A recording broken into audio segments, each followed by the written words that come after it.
अब हम पढ़ रहे हैं कॉन्ट्रा इंडिकेशन क्या हो सकता है। हम शुरू से पढ़ रहे हैं, सबसे पहले उसकी स्ट्रक्चर क्या है, उसकी हिस्ट्री क्या थी, उसके बाद में उसके indication, mechanism action, contraindication, very absolute contraindication और relative contraindication. Absolute hypersensitivity reaction, anaphylaxis reactions किसके अगेंस्ट में, डेप्सोन के अगेंस्ट है, ये एक कॉन्ट्रा इंडिकेशन। इसके अलावा कॉन्ट्रा इंडिकेशन हमने मैकेनिज्म ऑफ एक्शन के अंदर पढ़ा, G6PD की डेफिशिएंसी अगर ये हुआ तो जो हाइड्रोक्सिलामीन जो मेटाबोलाइट है वो आरबीसी की मेम्ब्रेन को लाइसिस कर जाएगा, जिसकी वजह से हेमोलाइटिक एनीमिया हो जाएगा। आगे देखो, allergy two sulphur drug, other sulphur drug से एलर्जी है तो रिस्क ये है कि इससे भी एलर्जी हो, तो ये रिलेटिव।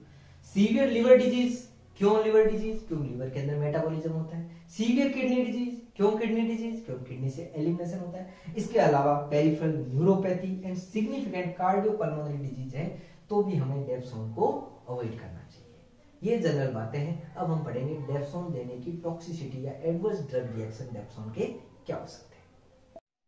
अब डेप्सोन के साइड इफेक्ट के अंदर सबसे पहले हम पढ़ रहे हैं इफेक्ट ऑन ब्लड पे क्या इफेक्ट पड़ेगा। इफेक्ट ऑन ब्लड के अंदर हिमोलाइसिस, सबसे वेरी इंपॉर्टेंट हिमोलाइसिस हमने इसके अंदर पढ़ा था। अगर कोई पेशेंट है वो G6PD एंजाइम की डेफिशिएंसी है तो क्या होता है, G6PD एंजाइम की डेफिशिएंसी की वजह से क्या होएगा कि जो डेप्सोन हाइड्रोक्सिलामीन मेटाबोलाइट है जिसकी नेचर क्या है, बहुत ज्यादा ऑक्सीडेशन करने की नेचर है, वो क्या करेगा कि आरबीसी की मेम्ब्रेन के अंदर एक होता है रिड्यूस ग्लूटाथायोन, वो उस रिड्यूस ग्लूटाथायोन को क्या कर देगा, वो ऑक्सीडेशन कर देगा। और उस रिड्यूस ग्लूटाथायोन का ऑक्सीडेशन होने की वजह से जो आरबीसी मेम्ब्रेन की जो इंटीग्रिटी है वो डिस्ट्रॉय हो जाएगी।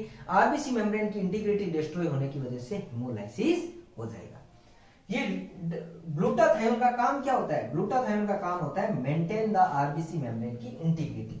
ये क्या कर देगा, इसका ऑक्सीडेशन कर देगा और इसका ऑक्सीडेशन होने से हेमोलाइसिस। अब इनमें हेमोलाइसिस के क्या क्या डायग्नोसिस कैसे कर सकते हैं। हेमोलाइसिस के अंदर हेमोलाइटिक एनीमिया होएगा, एनीमिया होएगा मतलब हीमोग्लोबिन का लेवल कम होएगा। इसके अलावा हिपेटोग्लोबिन होते हैं वो बढ़ जाता, वो उनका लेवल कम हो जाता है, लेकिन बढ़ेंगे क्या, रेटिकुलोसाइट काउंट बढ़ जाता है, एलडीएच जो एंजाइम होता है उसका भी लेवल बढ़ जाता है और बाकी हेमोलाइटिक एनीमिया की तरह इसके अंदर इनडायरेक्ट बिलीरुबिन का लेवल भी बढ़ जाता है। ये है डायग्नोसिस ऑफ हेमोलाइसिस। सिम्टम क्या आएंगे, मलाजी, जो हेमोलाइटिक एनीमिया के सिम्टम आएंगे पेलरनेस, इवन जॉन्डिस तक हो सकता है, म्यूकोसा के अंदर थकान बहुत ज्यादा रहेगी, फैटिग, मलाजी, ये सारी चीजें होंगी। तो ये जनरल बात है कि डेप्सोन के डायग्नोसिस। एक चीज और होती है, डेप्सोन थेरेपी के साथ में आयरन डेफिशिएंसी एनीमिया क्या हो सकता है, नहीं हो सकता है। आयरन डेफिशिएंसी एनीमिया और डेप्सोन का कोई कोरिलेशन नहीं है, तो फिर क्या हम डेप्सोन से होने वाले हेमोलाइटिक एनीमिया में आयरन देना चाहिए, जरूर देना चाहिए। उसका कारण यह है कि आयरन डेफिशिएंसी एनीमिया जो अदर कोजेज की वजह से हो रहा है तो वो करेक्ट हो जाएगा। कहीं ऐसा नहीं हो आयरन डेफिशिएंसी एनीमिया भी है दूसरे कोजेस की, इधर हेमोलाइटिक, तो सीवियर एनीमिया ना हो, उसको प्रिवेंट करने के लिए डेप्सोन की वजह से हेमोलाइटिक एनीमिया के अंदर हमें आयरन भी देना चाहिए। ये चीजें हमें तुरंत उसको डेप्सोन थेरेपी स्टॉप कर देनी चाहिए। ये जनरल बातें होगी। आगे दूसरा कोज क्या हो सकता है कि डेप्सोन के जो साइड इफेक्ट ब्लड में क्या हो रहा होगा, वो होगा मेथेमोग्लोबिनीमिया। क्या होता है मेथेमोग्लोबिनीमिया, अभी देखते हैं, आगे देखते हैं। नेक्स्ट अपन जो ब्लड के ऊपर इफेक्ट आता है, फर्स्ट हेमोलाइटिक एनीमिया, सेकंड मेथेमोग्लोबिनीमिया। होता है क्या ऐसा, जो डेप्सोन का जो एक मेटाबोलाइट होता है, डेप्सोन हाइड्रोक्सिलामीन मेटाबोलाइट जिसको हम कहते हैं, जिसके अंदर ऑक्सीडेशन की कैपेसिटी बहुत ज्यादा होती है, ये ऑक्सीजन की प्रेजेंस में ये हीमोग्लोबिन से रिएक्शन करके क्या बनाता है, मेथेमोग्लोबिनीमिया, जिसकी वजह से ऑक्सीजन कैरिंग कैपेसिटी क्या हो जाती है, कम हो जाती है। अब इसकी वजह से फीचर क्या आएंगे, क्लिनिकल फीचर क्या आएंगे, clinical feature headache, shortness of breath, lethargy, very important bluish discolouration of the lip. ये सारी चीजें हो गई। तो अब इसको मैनेज कैसे करेंगे, इसको मैनेज करने के लिए एंटीऑक्सीडेंट विटामिन सी देंगे, 500 mg BD 1 मंथ के लिए दे सकते हैं। दूसरे एक एंजाइम इनिबिटर, ये एंजाइम इनिबिटर CYP जो एंजाइम होता है इसको इनिबिट करता है सिमेटिडिन, ये इसको इनिबिट करेगा तो ये मेटाबोलाइट कम बढ़ेगा, मेटाबोलाइट कम बढ़ेगा तो क्या है कि मेथ हीमोग्लोबिन का लेवल कम होएगा। एक और है थर्ड, IV मिथाइलिन ब्लू 1%, इसको ऑक्सीजन के साथ में देते हैं। ये क्या करता है कि हीमोग्लोबिन के अंदर जो आयरन होता है उसको मेंटेन रखता है और जिसकी वजह से ऑक्सीजन की जो हीमोग्लोबिन की नेचर चेंज नहीं हो और ऑक्सीजन की कैरिंग कैपेसिटी वो नॉर्मल बनी रहे। तो ये तीन चीजें, tablet vitamin C, cimetidine, IV methylene blue and oxygen के साथ में, ये है सेकंड मैथ हीमोग्लोबिनीमिया। थर्ड इसका अगर ब्लड के ऊपर देखें इफेक्ट, ए ग्रेनुलोसाइटोसिस,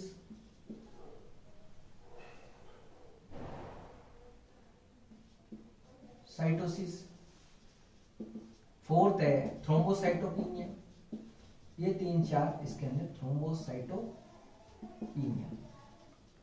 ये इसके साइड इफेक्ट है।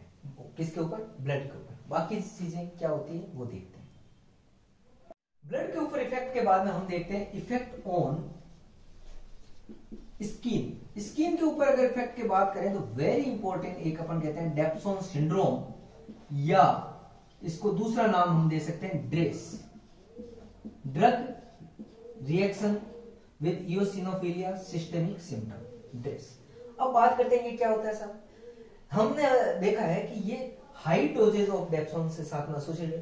पुराने टाइम में जब हाई डोज देते थे डेप्सॉन के 2 ग्राम तक देते थे, तब ये ड्रेस होने की रिस्क ज्यादा थी।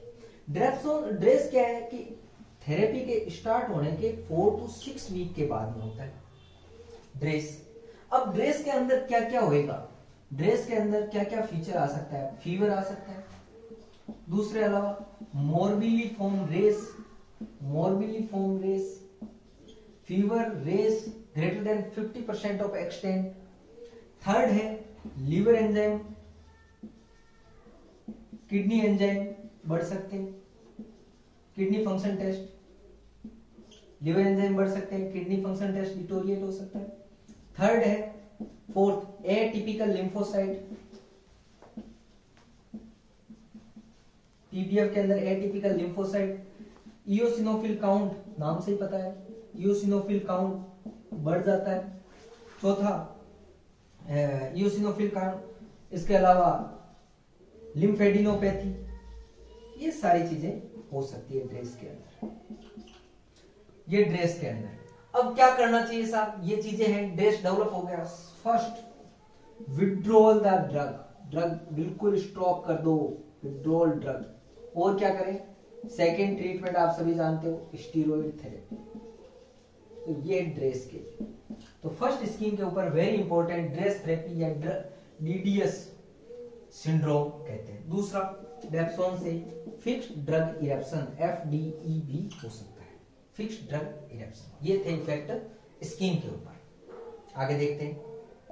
ब्लड पे हमने देख लिया हिमोलाइसिस और मेथेमोग्लोबिनीमिया, स्किन के ऊपर ड्रग रिएक्शन, ड्रेस, एफडी। इसके अलावा लीवर के ऊपर भी अगर देखा जाए तो कुछ इफेक्ट डाल सकता है, बिल्कुल डाल सकता है। टॉक्सिक हेपेटाइटिस या ऑब्स्ट्रक्टिव जॉन्डिस हो सकता है। लेकिन जो डेप्सोन की जो नॉर्मल डोज है 100 मिलीग्राम से ज्यादा, उसके ऊपर ही होता है, नॉर्मल डोज पे नहीं होता है। इसके अलावा peripheral neuropathy very important, motor neuropathy होते हैं, मोटर न्यूरोपैथी होती है, लेकिन ये भी किस पे होती है?